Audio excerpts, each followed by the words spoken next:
Sorry. Hello, hi, నమస్తే అండి. నేను మీ దేవ్. ఈరోజు నేను జై శ్రీరామ్తో స్టార్ట్ చేయనండి. ఎవరేమనుకున్నా కానీ ఈరోజు మాత్రం నేను జై శ్రీరామ్తో స్టార్ట్ చేయను. ఎందుకంటే చెప్పేది కొద్ది బాధాకరమైన విషయం కాబట్టి. ఓకే, చంపేయండి, ఉరి తీయండి, నడి రోడ్డుపై ఎన్కౌంటర్ చేయండి. ఒక తండ్రి ఆవేదన, ఆక్రోశం, కోపం, నిస్సహాయత, ఒక ఘోరమైన సంఘటన, యావత్ మానవ జాతి తలదించుకునే ఇన్సిడెంట్. ఈ హేయమైన ఘటన ఖమ్మంలో ఈ నెల 6న జరిగింది. యాక్చువల్ వివరాల్లోకి వెళ్తే కనుక ఒక 12 సంవత్సరాల అభం శుభం ఎరుగని చిన్న అమ్మాయిని ఒక కామాంధుడు చేర్చిన ఘటన. ఆపై తాను చేసిన నికృష్టపు పని అందరికీ తెలిసిపోతుందని ఆ చిన్నారిని చంపాలనుకున్నాడు. బిల్డింగ్ పై నుంచి తోసేశాడు. కానీ తానొక్కటి తలిస్తే దైవం ఒకటి తలుస్తుందని వాడికి తెలియదు అనుకుంటా. తీవ్ర గాయాలతో పాప బ్రతికింది. తీవ్ర రక్తస్రావం, కాళ్ళు చేతులు విరిగిపోయాయి, వెన్నుముక్క విరిగింది. అచేతన స్థితిలో సైతం తనకు జరిగిన అన్యాయము తన మేనమామకు చెప్పింది. ఆ పాప ఏం చెప్పిందో ఒకసారి మీరు వినండి.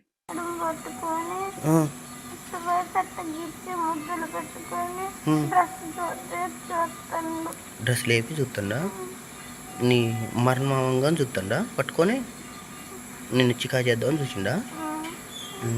నిన్ను లాక్కపోయింది కూడా ఆయనేనా పైకి? నువ్వు అమ్మతో కింద ఫోన్ మాట్లాడుతుంటే నువ్వు పైకి రా అని చెప్పేసి లాక్కొని పోయిండా చేత్తో? ఆయన వల్లే నువ్వు పైనుండి భయపడి ఏడ్చుకుంటూ దూకినావు కదా తల్లి. నువ్వు ఏడ్చుకుంటే దూకినావా నిజంగా?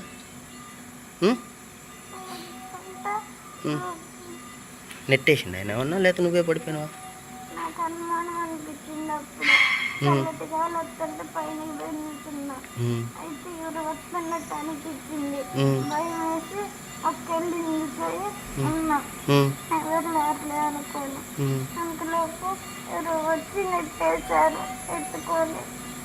ఎత్తుకొని నెట్టేసిండు. నిన్ను ఎక్కడెక్కడ టచ్ చేసిండ్రు ఆయన?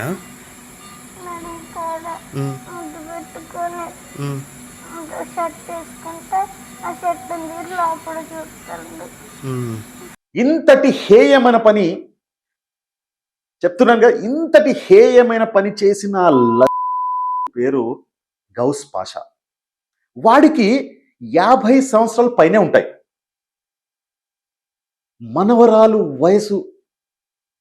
మనవరాలు వయసున్న చిన్నారిలో నీకు ఏమి కనిపించిందిరా పాస్టర్డ్? ఆ పాపని చూస్తే నీకు ఏం కామవాంఛలు పుట్టుకొచ్చాయిరా? ఆ పాపని ఎలా చర్చబుద్దయిందిరా నీకు? పూరం బూక్సాలే, చిన్న పిల్లర్, అది జాలనిపించలేదా? నీ బతుకుచడా. అరే, హాలిడేస్కి అమ్మమ్మ తాతయ్య వాళ్ళ ఇంటికి రావడమే ఆ చిన్నారి తప్ప నీలాంటి మృగాలు ముండా పక్కనే ఉంటారని తెలియదురా పాపకి. నిన్ను ఏం తిట్టాలో కూడా అర్థమైతలేదురా. తిట్లు కూడా సరిపోవురా నీకు. అందరూ ఈ గౌస్ పాషా గారిని చంపాలి, ఉరి తీయాలి, నరకాలి, ఎన్కౌంటర్ చేయాలనుకుంటున్నారు అని చెప్తున్నారు కూడా, అంటున్నారు కూడా. చెప్తున్నా కదా, ఆ పాప వాళ్ళ అమ్మ అంటే ఆ పాప వాళ్ళ అమ్మమ్మ ఎంత ఏడుస్తుందో, ఆమె ఏమంటుందో చూడండి, వినండి ఒకసారి మీరు. కొద్దిగా నిన్న మొన్నటి మాట్లాడుతుంది. అమ్మమ్మ తాత, అమ్మమ్మ తాత, నాన్న, అమ్మమ్మ తాత, ఇదే అంటది సార్. అదే అంటే మా ఆయనకి బాగా ఇష్టం. ఈ పిల్ల అంటే నేను ఇంటికి కూడా. ఏమన్నారు డాక్టర్లు? అసలు ఏమన్నారమ్మా? ఏమన్నా ఆపరేషన్ చేసి సెట్ చేస్తామంటారు సార్. మీరు మాట్లాడడం జరిగిందా పాపతోటి? ఇవాళ నిన్న ఏమన్నా మాట్లాడడం జరిగిందా పాపతో? మాట్లాడుతూనే ఉన్నా సార్. మమ్మీ ఎట్టుందమ్మ అంటే అమ్మమ్మ అందుకనే ఉంది, అమ్మమ్మ ఏడు నొస్తుంది, అమ్మమ్మ అని అడుతుంది సార్. నొస్తుంది అంటున్నా. అందరు ఏమంటున్నారు? వాడిని చంపేయాలంటున్నారు, లేకపోతే వాడిని వదిలిపెట్టేసి మేమే పొడిచి చంపేస్తాం అంటున్నారు. లేదా కొంతమంది ఏం చేస్తారు, రోడ్ల పైన వాడిని ఉరి తీయాలంటున్నారు. కొంతమంది పోలీస్ అధికారులకు చెప్తున్నారు, మన సోకాల్డ్ పెద్ద పెద్ద అధికారులకి వాడిని ఎన్కౌంటర్ చేయమంటున్నారు. ఏమైతుంది? ఇంకోడు పుట్టుకొస్తాడు ఎక్కడనో. నన్ను అడిగితే ఇది నా వ్యక్తిగత అభిప్రాయం. వాడిని జైల్లో పెట్టొద్దు, తిండి పెట్టి పోషించొద్దు, ఫ్రీ ఫుడ్ తిని తిని పందిలాగా పలుస్తాడు సలాడు. ఏమవుతుంది? కేసు నడుస్తుంది. కొద్ది రోజులైతే అందరు మర్చిపోతారు, ఎవరి పనుల్లో వాళ్ళు బిజీ అయిపోతారు. తర్వాత ఇంకో దగ్గర ఇంకో ఘటన, ఈ పాపకు జరిగిన అన్యాయం మర్చిపోతారు. నిజంగా చెప్పండి, మీరు నిజంగా మనసు మీద చేసుకొని చెప్పండి. ఈ పాపకు జరిగిన అన్యాయం మనము చెప్తున్నా కదా, 1, 2, 3, 4 లేదంటే 5 రోజులు, వారం రోజులు గుర్తుపెట్టుకుంటాం, దాని తర్వాత మర్చిపోతాం. ఇలా చెప్తున్నాను కదా, ఇలా వరుస సంఘటనలు జరుగుతూనే ఉంటాయి. మనం అయ్యో పాపం అని తప్పిస్తే ఇంకేం చేయలేం. ఉట్టి ఆ జాలి మాత్రం ఫ్రీగా వస్తుంది కదా, మనకు చూపించేస్తాం. మనం ఖర్చు ఏముంది, పైసా మనకు ఖర్చు ఏం లేదు కదా, ఎక్కడికి పోతాం ఎక్కడికి పోం రైట్. సో నేను అంటున్నది ఏంటంటే, తర్వాత యాజ్ యూజువల్గా మనం తింటాం, పడుకుంటాం, మళ్ళీ పొద్దున లేచే వరకు రెడీగా ఇంకో దగ్గర ఇంకో ఘటన ఇట్లాంటివే జరుగుతుంటాయి. అంతే, ఇట్లాంటివే జరుగుతుంటాయి. ఏమవుతుంది? ఇంకా వాడిని తీసుకుపోయి జైలు వేస్తారు, కేసు నడుస్తుంది.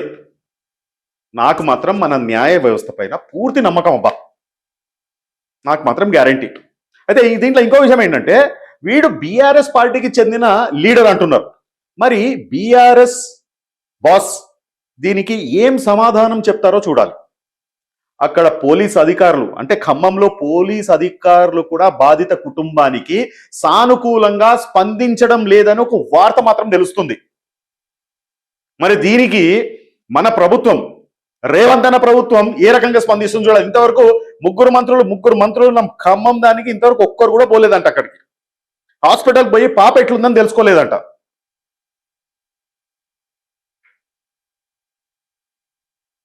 చిన్న పాపరాది, 12 ఏళ్ల పాప.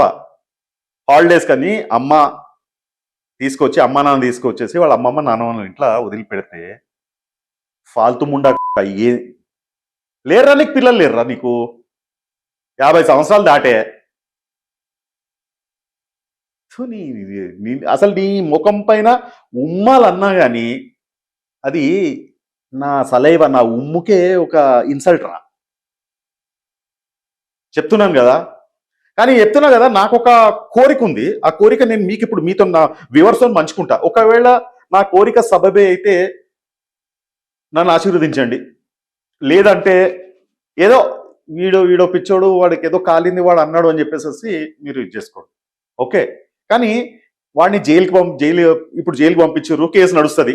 ఇప్పటికో ఎప్పటికో వాడికి 7 సంవత్సరాల శిక్ష అయితే గ్యారంటీ పడుతుందని, దాన్ని వాడు హాయిగా ఆడుతూ పాడుతూ, అంటే నేను ఆడుతూ పాడుతూ అని ఎందుకు అంటున్నానంటే, జైల్లో వారానికి చికెన్, మటన్, గుడ్డు తిని హెల్తీగా పలుస్తాడు.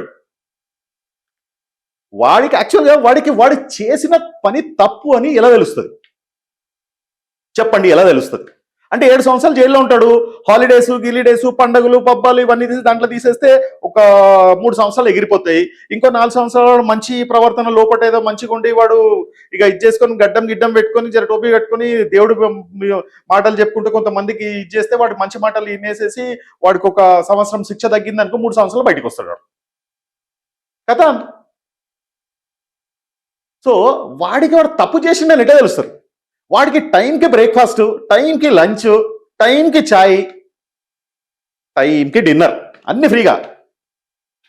ఇక్కడ చాయే కరెక్ట్ మాకు తాగడానికి అయితే లేదు, అన్ని ఫ్రీగా వస్తున్నాయి ఇంటికి, అన్ని టైం టు టైం దొరికిపోతున్నాయి. చెప్తున్నా, బయట కష్టపడే వాడికి 3 పూటల తిండి దొరుకుతుందో లేదో అని చెప్పేసి గ్యారంటీ అయితే లేదు. అసలు మీరు ఇస్తారా గ్యారంటీ అది? ఎందుకంటే బయట ఎంతో మంది కష్టపడుతారు పాపం. వాళ్ళ కష్టం ఎంత చెమటోర్చి కష్టం చేసినా కానీ 3 పూటలల్లా వాళ్ళ పిల్లం బిడ్డలకి తినిపేయడానికి పాపం వీడు పస్తులు ఉంటాడు. కానీ ఈ ముండా మాత్రము అన్ని టైం టు టైం దొరుకుతాయి. తర్వాత ఈ లుచ్చగాడు జైలు నుండి బయటకు వచ్చిన తర్వాత మరో చిన్నారి మీద ఇట్లాంటి అఘాత్యం చెయ్యడు అని గ్యారంటీ ఏమైనా ఉందా? వాడు జైలు నుండి బయటికి వచ్చాక వాడిని ఎవరు గుర్తుపడతారు? ఒక్క 3, 4, 5 సంవత్సరాల తర్వాత, 4 సంవత్సరాల తర్వాత జైలు నుంచి బయటికి వచ్చి మన ముందే నిలబడితే వాడు నిజంగానే వీడా పిచ్చాడు అని చెప్పేసి మనకి డౌట్.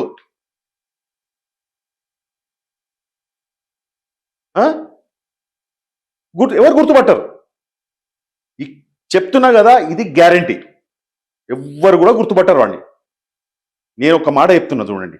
కానీ నన్ను అడిగితే మాత్రం వాడి 2 కాళ్ళు చేతులు నరికి, నాలిక కోసి, 2 కళ్ళు తీసేసి, నుదిటి మీద నేను రేపిస్ని అని పచ్చబొట్టు వేసి ఖమ్మం జిల్లా నడిబొడ్డున పడేయాలండి.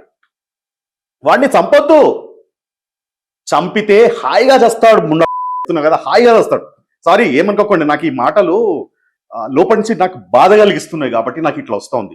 వాడిని నేను తిట్టకుండా ఉండలేను. మా వాళ్ళు, మా ఎడిటర్ దీన్ని అయితే బీప్ వేస్తారు అనుకోండి. ఓకే, సో వాడిని చంపొద్దు. మనము చంపితే హాయిగా చస్తాడు వాడు. వాడికి చావు మాత్రం అంత ఈజీగా మాత్రం రావద్దు.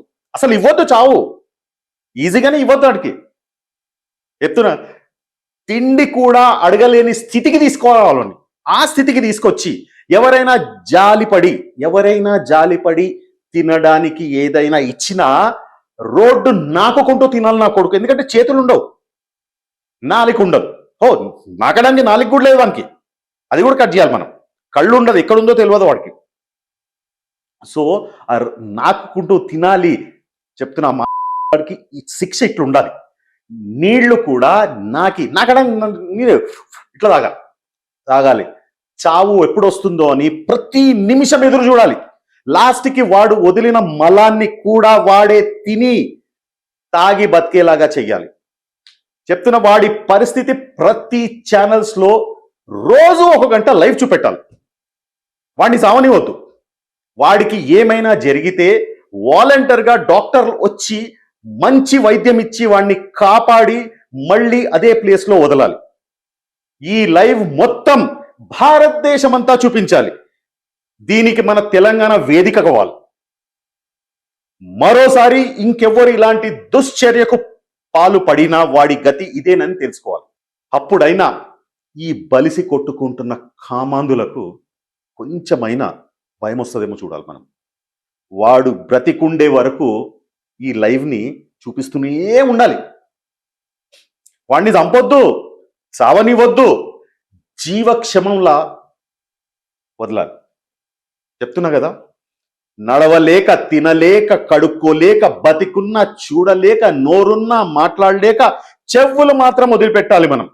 ఎందుకంటే వాడిని చూసిన వాళ్ళందరూ వీడిని చీకొట్టి వీడి ముఖంపై కాండ్రించి ఉమ్మేయాలి. ఈ చండాలుడి గురించి మాట్లాడే మాటలు విని విని కృషించి లాస్ట్కి యా అల్లా ముజే మౌత్ నసీబ్ కర్ అని వేడుకోవాలి. అయినా ఆ దేవుడు వాడికి చావు మాత్రం ఇవ్వద్దు. నేను పర్సనల్గా కోరుకుంటున్నాను ఏంటంటే వాడు ఇంకొక 30 సంవత్సరాలు బ్రతికుండాలని ఆ దేవుడిని వేడుకుంటున్నాను. ఎందుకంటే ఈ 30 సంవత్సరాల్లో ఇంకో 2 జనరేషన్స్ పుడతారు. వాళ్ళకి కూడా ఈ ఎగ్జాంపుల్ కావాలి. దేవుడికి మాత్రం చెప్తున్న నా ప్రార్థన, నా ఆయుష్ కూడా వాడికి ఇవ్వమని ప్రార్థిస్తాను. చెప్తున్నాను కదా, యా అల్లా उस मादरजात को मौत मत नसीब देना. या अल्लाह उस मादरजात को मौत नहीं देना. अगर चाहिए तो मुझे बुला लेना, मैं రెడీ हूं.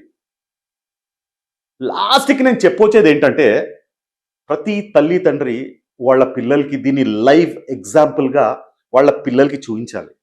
ఇది పిల్లలకే కాదు, ప్రతి మనిషికి కనువిప్పు కావాలి.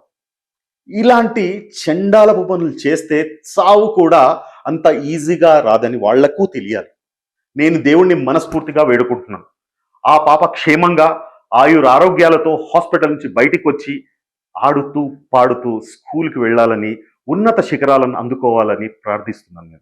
మీరు ప్రార్థించండి.